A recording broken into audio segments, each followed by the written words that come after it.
Здравствуйте, друзья мои, с вами Шамов Дмитрий. Думаю, что если вы читаете книги и при этом еще увлекаетесь Японией, то скорее всего знаете такого автора, как Харуки Мураками. Десятки его без сомнений великолепных книг переведены на русский язык.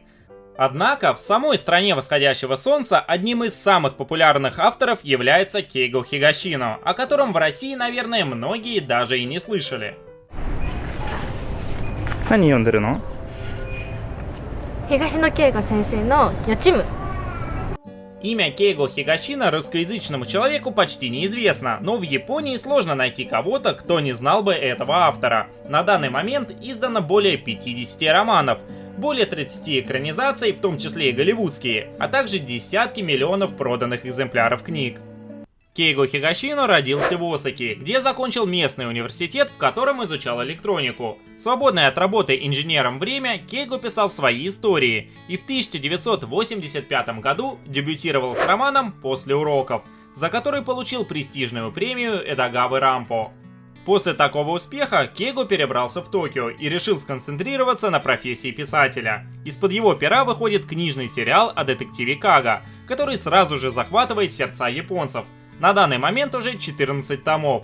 Кстати, по книгам о детективе Кага вышел японский сериал «Шинзан Моно», или же по-русски «Новичок», с неподражаемым Абе Хироши в главной роли. Дорама просто великолепная, и я как-нибудь сделаю на нее обзор. Через 10 лет после старта истории о детективе Кага, Кейго Хигашино начинает новый детективный сериал о талантливом ученом Манабу Юкаве. Ученый работает преподавателем в университете и благодаря своим знаниям и различным практическим опытам помогает полиции расследовать сложные и запутанные дела, которые поначалу могут показаться мистическими или неразрешимыми. Сериал получил имя «Детектив Галилео». В нем Кейго Хигашино смог не только рассказать интересную историю, но и поделиться своими знаниями, полученными в университете и на первой работе инженером. Получилось очень необычное и гармоничное сочетание науки и детектива с волнующим сюжетом и полюбившимся японцам слогом автора. Не мудрено, что сериал «Детектив Галилео» сразу же стал бестселлером. Кстати, по этой серии книг в Японии тоже вышло уже 2 сезона дорамы под названием «Галилео». Очень советую. Сейчас же выход новой книги Кейго Хигашино – это целое событие, о котором говорит вся Япония. Как только книга появляется на прилавках магазинов, ее тут же сметают.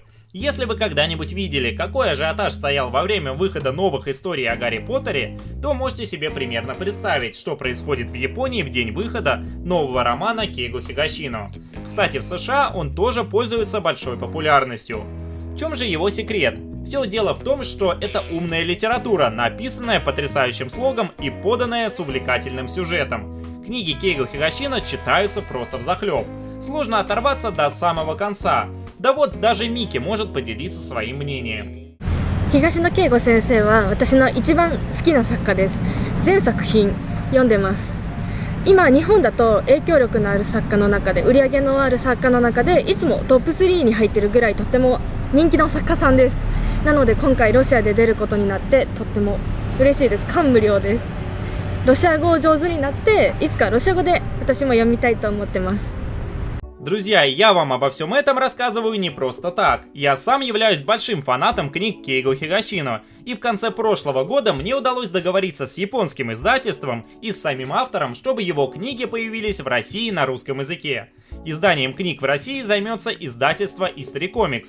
Все начнется с сериала «Детектив Галилео». Первые 2 книги выйдут на русском языке уже этим летом. А также я хочу вас обрадовать, что над переводом работал Дмитрий Коваленин, легендарный переводчик романов Харуки Мураками. А это значит, что нас ждет точный и качественный перевод, с прекрасно переданным слогом автора. Лично я с нетерпением жду выхода романов Кейго Хигашино на русском языке.